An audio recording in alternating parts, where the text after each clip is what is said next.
zancen baki na kullum Hadiza.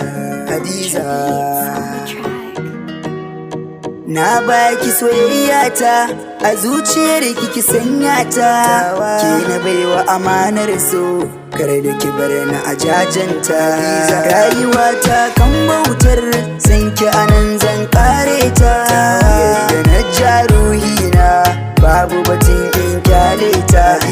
Mun ji zancen manazarta suka ce soyayya halitta ce, tunda sanki ya kama ni sai na jima na kurmance. Ni Hadiza nake kauna, cikin dubu na tantance, ladabi da biyayya kyau fagen ilimi nan ta yi fice.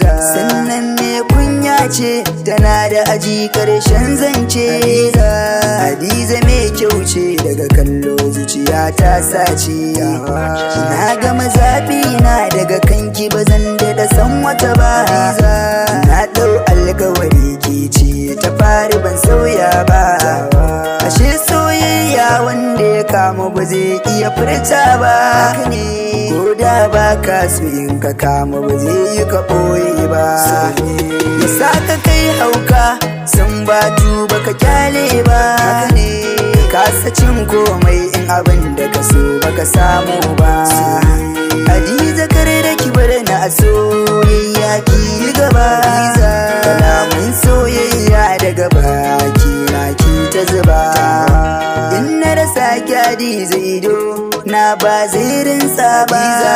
Me fara'a ce ke ba kyare ni gun na gaba. Kike na cire matar aure kar ki bar kwalla ta zuba. Yadda nake jin kyare na ba za na bar ki ba. Burina auren mu da ke Hadiza yar baba.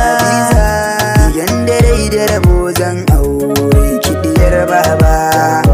Za ki ga soyayya inda da rai na ban mutu ba. Sun kiya min gyambo kullum yana kara ci gaba. Ashe soyayya ta wada ke ba zancen rabuwa. Abuna ke mai matsayi ce kina samin natsuwa. A zuciya ke mai mulki ce ke kika zamgar kuwa. Ke kin wuce sauran mataye da ke ɗezar rayuwa. Ashe in har zan rayu da ke ba ni ba damuwa.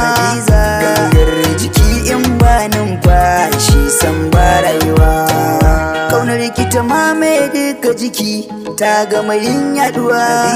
Ki ji yadda nake kaunar kyare ta fita da uwa. Yakubu SD ni naki ne Hadiza. Masoyiya.